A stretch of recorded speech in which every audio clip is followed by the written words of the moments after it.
Ico Thomas Show é um oferecimento Kia Motors, Assum Supermercados e Massas Romena.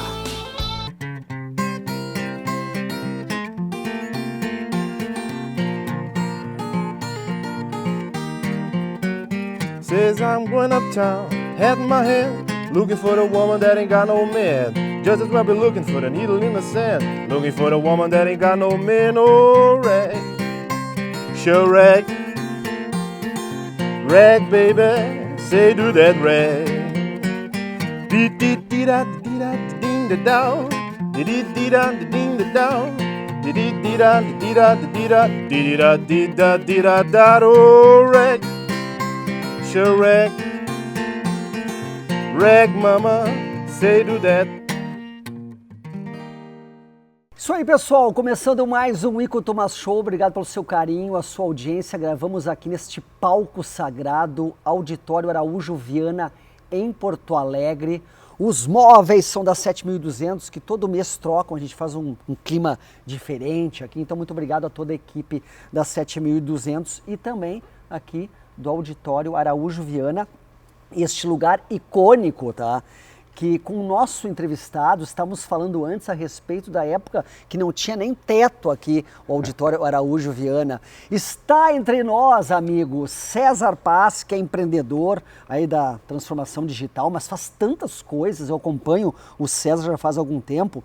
O cara anda de moto, o cara faz música, nada. Meu Deus do céu, tá em todos os eventos. Cara, César, tu tem mais de um ou tu um só? Me explica, obrigado por ter vindo, hein? Diz que quem faz muita coisa não faz nada bem, né? Não, mas tu faz várias coisas bem, hein? Faz várias coisas bem. Primeiro, um prazer aí, Ico, tá aqui, trocar uma ideia e como tu citou, né? Pô, estamos aqui num santuário, né, verdade, cara? né? Eu que me criei nos anos 80 no Bonfim aqui, pô, tenho lembranças aqui do Araújo, assim, certamente de muitos, desde o movimento estudantil, passando pelo rock gaúcho, passando, enfim, por tantas coisas lindas aqui nesse lugar. E é muito simbólico que tu faça esse teu programa aqui, cara. O meu amigo Tchê Gomes, do TNT, disse que andava de bicicleta aqui por dentro. Sim. Na época que não tinha telhado. Eram bancos, né? Não eram, eram bancos. E esses bancos lineares, assim, onde estão essas cadeiras hoje, que todo mundo sentava e tinha, lógico, tinha eventos desde, né, desse envolvimento da ativismo político da época, né, que aconteciam aqui, até os melhores shows, né, os melhores... Tudo acontecia no Bonfim nos anos 80 e o Araújo era parte dessa história, né? Ô César, tem muitas coisas para conversar contigo realmente, porque eu te acompanho nas redes sociais, coisa e tal, e já conversamos em alguns eventos, realmente tu é muito atuante, assim, eu te considero assim um inquieto da cultura, tu está sempre inventando alguma coisa legal e está fazendo coisas legais. Nos encontramos no SXSW em Austin, realmente estava muito legal. E tu quer começar por onde, hein? Cara, eu acho que é legal começar, quando a gente fala de Austin e do SXSW, a gente está falando fundamentalmente de inovação, né? Exato. E inovação é um termo, daqueles termos que tá gastando, né? Porque tá tanta gente falando de inovação. Tantos eventos diferentes. E às vezes isso vira um modo de operar, assim, que todo mundo fala de inovação, a gente não entende por quê, mas é importante a gente entender que, assim, pô, hoje a gente tem uma sociedade sendo transformada de uma forma absurda, numa velocidade absurda, né? E essa sociedade informacional, global, em rede, né? Cara, se não inovar, não é uma questão de diferenciação, né? Se tu não inovar, se qualquer organização não inovar, ela não sobrevive. Se o Ico não inovar, ele não sobrevive. É louco isso. Né? Então, inovação, ela passou a ser um estado, né?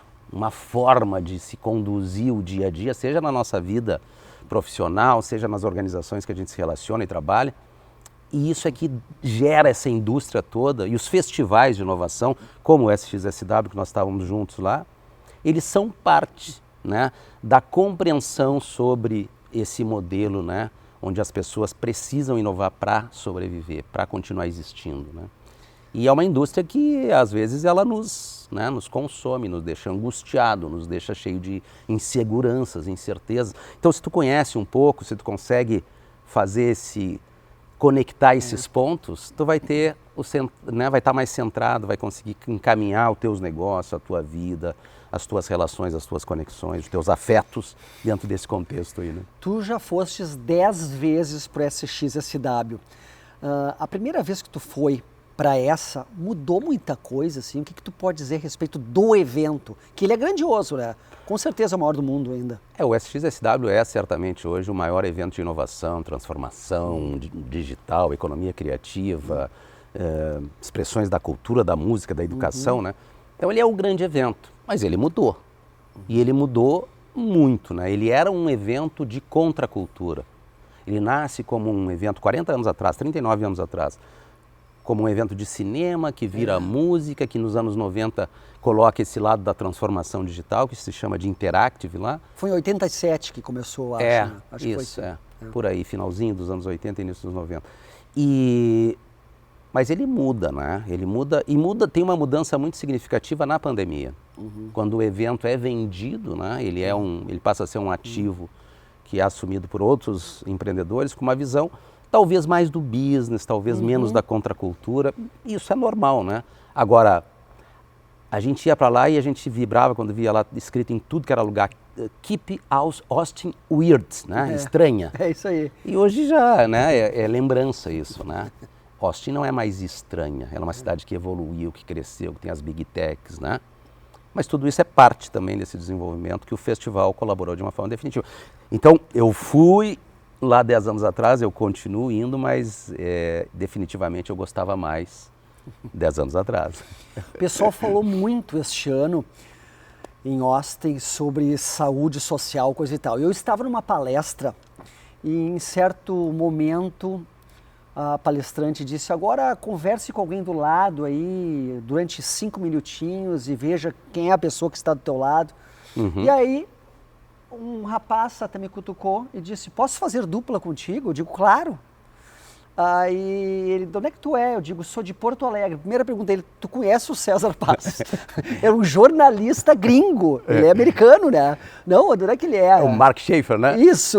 Não, ele é um grande consultor de marketing de corporações grandes, Dell, GM. Ele é um consultor de marketing, ele é um cara que já escreveu talvez aí 6 livros e num ele me cita. Num ele tem uma avançada. Ele falou de ti, a gente ficou aí os 5 minutos, a gente ficou falando de ti, cara. A orelha deve ter chiado lá, porque a gente ficou 5 minutos falando de ti. É uma honra vocês dois falando. E muito bem, né? E muito bem, diga-se Mas de o Mark passagem. Schaefer é um cara que vai no SXSW talvez há 20 anos. É um consultor de marketing, um cara com uma formação em marketing muito, muito sólida, né? E ele faz esse reboot no SXSW, ele diz que gosta de ir lá e mergulhar nesses dias. E ele foi keynote, eu acho. Não, keynote não, mas ele foi um speaker. Mas ele veio a Porto Alegre, É um né? cara que eu já trouxe a Porto Alegre num evento que se chamava Festival de Interatividade de Comunicação, que eu organizei, eu fui curador pelo menos, durante alguns anos, ali 16, 17, 18. E uma vez eu trouxe ele como um cara para ser um keynote aqui. E a gente ficou amigos, Muito assim. legal, porque na hora, depois do nosso papo, ele mandou mensagem pra Greta. Ele mandou mensagem pra Greta, tô aqui com um rapaz do Sul, aí o Ico, a Greta. Rapaz do Sul. Cara, foi muito legal. São essas conexões. Claro, e aí depois eu passava por ele no evento, a gente conversava sobre palestras. Cara, por tua causa ali, fiz um amigo. E é um amigo que vale a pena tu manter, porque ele é um cara muito cuidadoso, assim, e é um cara que conhece muito de comunicação e marketing, né? Escreveu aí 6 livros, eu acho. Realmente é um cara que está muito antenado com o que está acontecendo e principalmente olhando para organizações, né? Olhando para marcas. Eu notei várias coisas para a gente falar aqui, quero que tu fale sobre o Pacto Alegre também, Pô Inquieta, mas antes de tocar nesse assunto, porque conversamos agora 5 minutos antes do programa começar e abordamos esse ponto. Pode tomar uma aguinha aí. É água? É água. O que tu quiser outra coisa, a gente pode mandar trazer aí, né? Por que o ecossistema de Santa Catarina, né, tão avançado, o que está acontecendo? O que aconteceu lá e o que aconteceu aqui? Isso é interessante essa tua pergunta, porque traz 2 territórios muito próximos, né? Santa Catarina, Rio Grande do Sul, Florianópolis, Porto Alegre, nessa visão de construção de ecossistemas locais, ecossistemas criativos, ecossistemas de inovação, né? Santa Catarina começou a se organizar antes, em termos dos principais atores que formam um ecossistema de inovação, né? Então, Santa Catarina, com base em Florianópolis, né, ele começa, talvez 10 anos antes, a formalizar essa tentativa de construção de um ecossistema de inovação de classe global. Esse é o ponto, assim, né? Bom, eu quero pertencer a esse universo de cidades que tem os seus ecossistemas muito bem estruturados, seus ecossistemas de inovação, onde existem oportunidades para empreendedores de diferentes indústrias, normalmente de base tecnológica, de construírem os seus negócios, de prosperarem com os seus negócios e vão encontrar ali capital, vão encontrar mentoria, apoio, programas de aceleração, né? Então, tu precisa juntar vários atores, organizar esses atores. A gente começou a organizar isso de uma forma objetiva, falando em ecossistema de classe global, eu diria que há 7 anos atrás. Embora existam movimentos que vêm dos parques tecnológicos, lá do início dos anos 90, quando eu começo a empreender aqui também, e aí eu sou um militante dessa área desde do meio dos anos 90, assim, como empreendedor ligado à tecnologia, né? Então, Florianópolis começa antes, com 10 anos de vantagem. Nós começamos com 10 anos depois, agora talvez aí há 7 anos. Hoje eu diria que o nosso ecossistema já é maior que o de Florianópolis. Embora o de Florianópolis ainda seja mais conhecido e mais reconhecido. Mas quando a gente fala de produção de conhecimento, número de startups, número de fundos de investimento que estão aqui, eventos que divulgam, né? Pô, basta a gente olhar para o Caldeira, que é um projeto de poucos anos. Eu estava pensando nisso agora, quando eu estava falando, pensando, nossa, o Caldeira faz... As universidades, os nossos parques tecnológicos, o Tecnopuc, o Tecnocinos, então a gente tem, eu diria, em termos de produção de conhecimento e em ativos objetivos, em qualquer métrica que a gente possa medir um ecossistema de inovação, talvez a gente já tenha superado o ecossistema de inovação de Florianópolis, embora Florianópolis tenha começado antes, né? Em termos de produção de conhecimento nem se fala, né? Eu tenho um dado que é de um ex-secretário e também de um professor incrível da URGS, né? o Lambi, que ele diz o seguinte, que 10% do conhecimento produzido, acadêmico, né? Produzido no Brasil, produzido fora e referenciado em autores brasileiros, 10% está em Porto Alegre, por incrível que pareça. Sensacional. Isso é incrível. Então se produz muito conhecimento, então matéria-prima, né, para inovação, para transformação. Então a gente vai caminhar bem. Eu acho que precisa melhorar a nossa cidade, precisa melhorar, né? Porto Alegre é uma cidade maravilhosa para se viver. Isso é que vai fazer a diferença, né? Esse é o nosso desafio, talvez. Muito menos importante é o ecossistema de inovação. Muito mais importante é a cidade ser uma cidade maravilhosa para se viver, né, cara? Porque aí o ecossistema de inovação vai ser natural, a gente produz conhecimento. César, tu trabalhou como engenheiro no mercado da aviação, eu anotei aqui, ó. Tá, e começou a empreender no início lá da internet. Mas um cara que era engenheiro ali nesse mercado da aviação, Varg e coisa e tal, onde é que te deu esse estalo assim, olha, tem alguma coisa aqui, eu acho isso aqui interessante? Porque foi lá no início, né? No início da internet, anos 90. Eu vou te contar uma curiosidade, que é um negócio que... Visionário. Foi um negócio que assustou minha família, meus amigos em algum momento. Eu trabalhei como engenheiro nas 2 principais escolas desse país, final dos anos 80 e início dos anos 90, que era a Varig e a Embraer. Na Embraer eu vendia aviões para a Embraer, essa era a minha atividade, era trabalhar dentro da área comercial da Embraer. Os 2 eu pedi demissão. De belos empregos. De empregos que nem um engenheiro jovem na minha época fazia, né? Era uma inquietude real, assim. Mas no meio dos anos 90 eu saio da Embraer, onde eu tinha uma carreira ali, realmente uma carreira interessante, promissora, mas eu saio enlouquecido com essa transformação que está passando o mundo nos anos 90, que é o início da internet, especialmente da internet comercial, com oportunidades de todos os lados, né? Para empreender, com algo que vai impactar de uma forma definitiva a vida das pessoas, o dia a dia, os comportamentos. Imagina o início dos anos 90 o que era, né? A ebulição, né? A gente achando que não...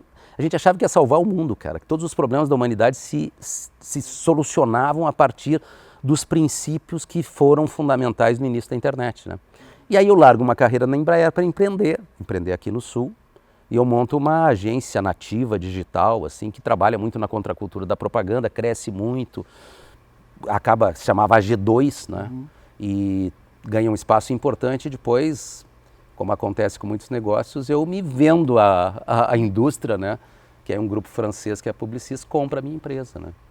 E aí chega uma hora que tu vai crescendo, aí tu fica grande demais, aí tu está disruptando um monte de coisa, mas aí vem uma proposta tentadora, com uma perspectiva real, assim, de tu participar de uma forma objetiva do cenário protagonista da publicidade. Mas foi um grande momento esse, né? Da tua vida, foi né? 2010 isso, né? É. Aí eu fiquei mais 4 anos lá, que era o meu compromisso, no que eu chamo até hoje de o semi-aberto, né? Tu vende a empresa, mas tu não pode sair dela, né? Então tu vive essa sensação do semi-aberto. E aí depois eu volto para Porto Alegre, em 2015 ali. E aí crio mais um ciclo como empreendedor, aí fundando algumas empresas, sendo investidor anjo de outras, né? E aí monto agora o que tem se consolidado como um pequeno ecossistema de empresas de transformação digital, que tem várias operações.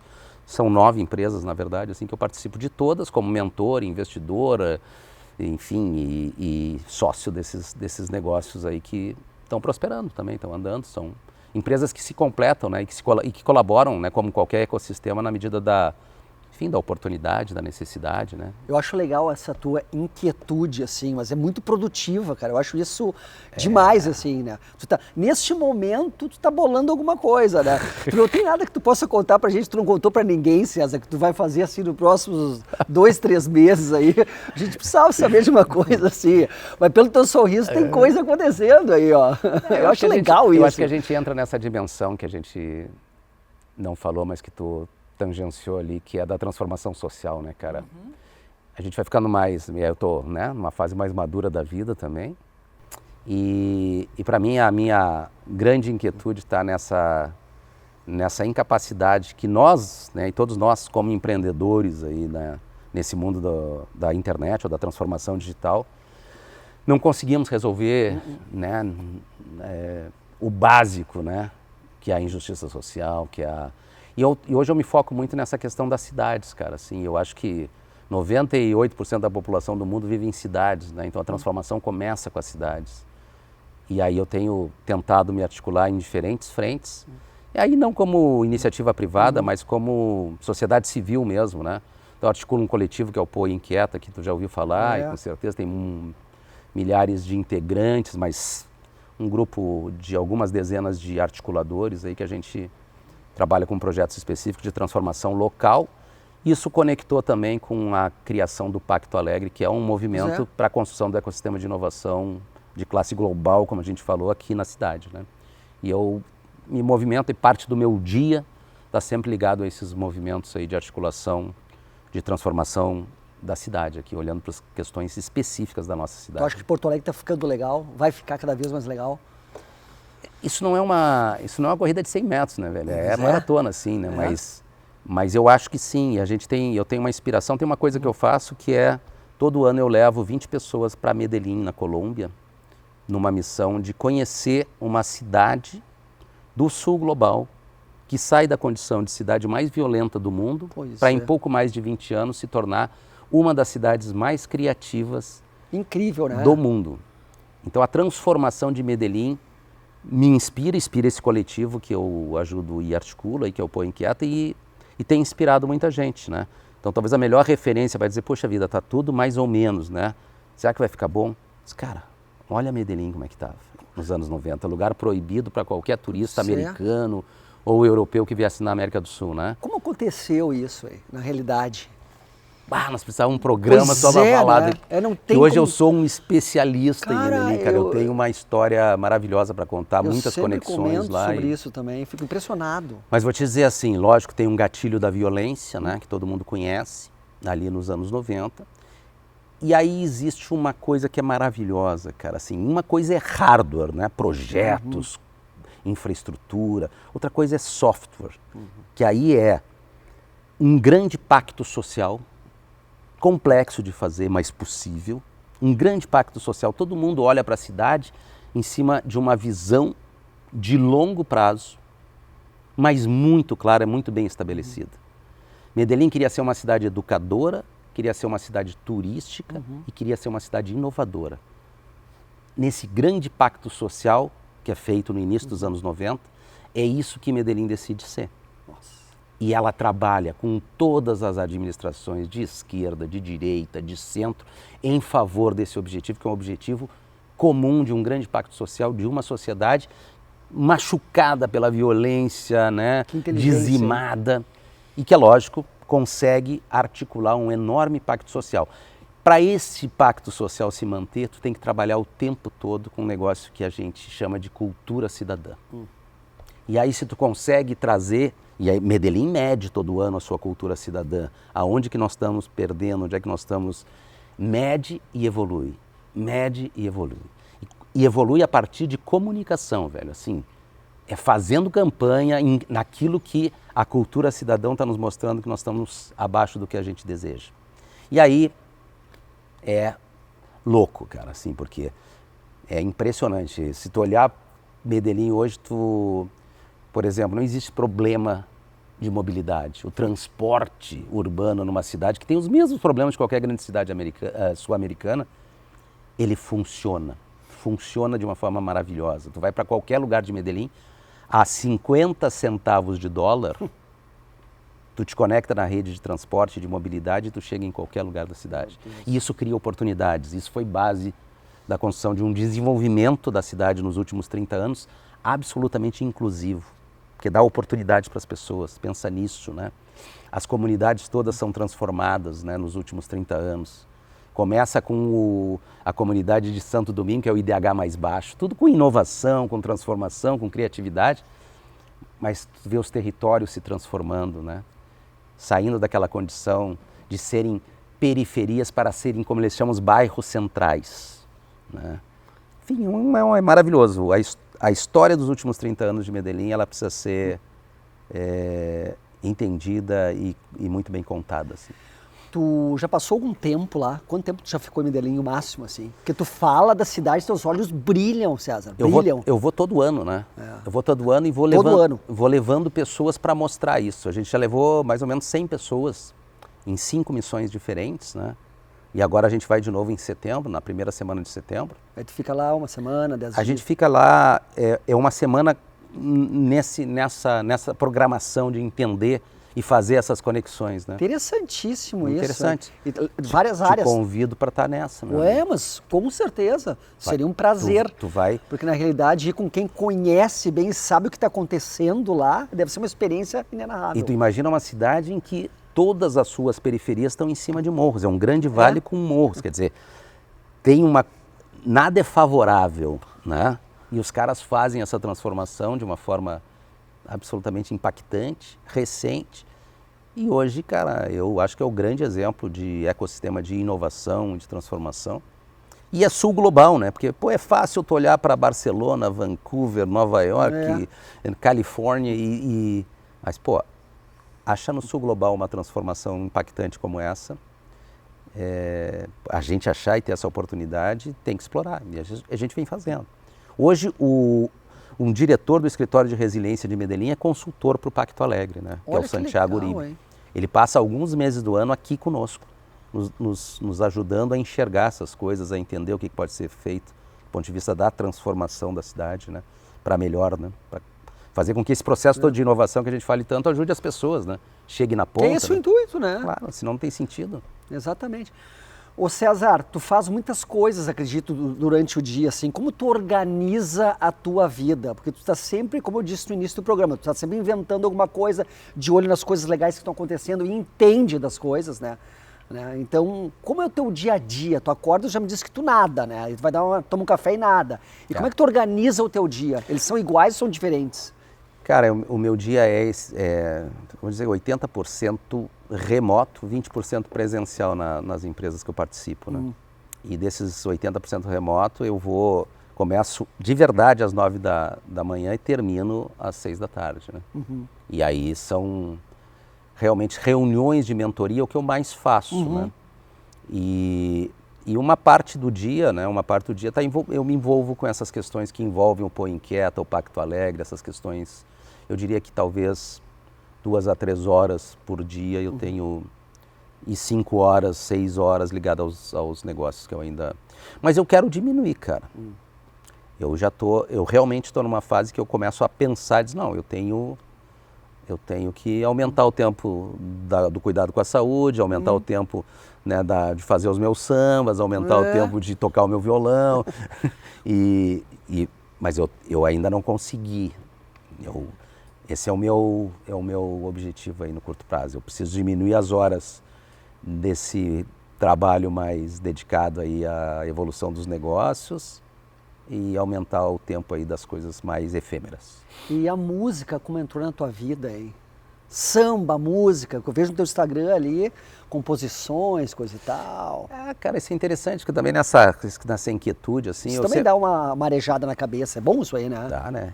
E ajuda, protege do Alzheimer. Claro! Mas foi na pandemia, cara, assim, a pandemia... Eu sempre gostei de música, óbvio, né? E eu sempre fui um consumidor voraz, assim, principalmente do samba, da música popular brasileira, né? Apaixonado aí pela nossa música e tal. Mas na pandemia começa a pandemia, e a pandemia impactou a vida de todo mundo e a minha não foi diferente. Cara, uma das coisas que eu quero fazer é começar a estudar de uma forma realmente regular e obstinada, assim, o violão, que era uma coisa que eu gostava, que na adolescência eu tentei tocar e eu queria tocar Tom Jobim e não conseguia, né, chegar lá, então me perdia nos acordes ali E aí eu comecei a estudar de uma forma sistemática ali o violão, e quando comecei a dominar um pouco melhor o violão, depois de um ano e pouco, aí, bom, quem sabe agora eu começo a tentar compor algo, né, e muito motivado assim pelas questões aí dos meus envolvimentos com os projetos sociais, principalmente. E aí isso acaba virando alguns sambas e eu quero fazer muitos outros, mas o violão, o samba, a música passou a fazer parte do meu dia a dia, assim, né? Lógico, tive a ajuda de muita gente nessa história, assim, porque depois de uma certa idade, o tempo tem que ter paciência, né? Cara? Paciência. Mas o cara tem mais paciência daí, claro, né? A gente vai ficando melhor, né? Graças a Deus. Tu perde aquele senso de urgência, né, cara? Vou ali, vou fazer e vou ver o que vai dando. Tô me sentindo bem, tá tudo certo. Eu acho que é isso, né? É isso aí, muda muito essa perspectiva, né?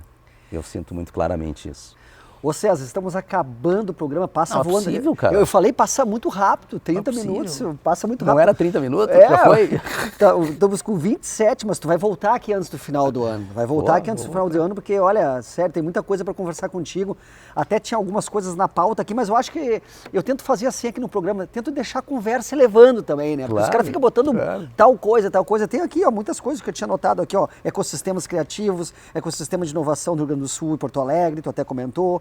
Tecnologias emergentes, economia criativa, SXSW, tudo isso. Falamos, acho, um pouco de tudo, né? Eu acho que falamos, cara. E, cara, assim, parabéns aí pelo programa. Obrigado, viu? Tu tá na Creators Economy, né? Que é uma tendência cada vez maior aí de, a gente poder, de alguma forma, trabalhar com essa visão do conteúdo produzido por profissionais que não necessariamente vão depender de um grande grupo de mídia, que vão depender mas que pode, de uma forma independente, aí, ganhar o seu espaço, ter um nicho de mercado de trabalho. E tu é um exemplo claro disso, né, cara? Muito obrigado. Ouvindo de ti, muito obrigado mesmo. César, valeu, mestre. Meu querido, tudo de obrigado. Bom. Valeu mesmo e olha aqui, ó, volta até o final do ano pra gente continuar esse papo aqui. Boa. Certo, pessoal? Meu amigo César Paz, empreendedor, né? Nos encontramos no SXSW, tinha muitas coisas para conversar, conseguimos conversar aqui, mas não tudo, e ele voltará então em breve aqui no programa. Pessoal, o Ico Thomas Show volta na semana que vem e juízo! Até mais! Juízo! Well, when the sun rose this morning, I didn't have my baby by my side. Well, when the sun rose this morning, I didn't have my baby by my side. Well, I didn't know where she was, but she's out with another guy.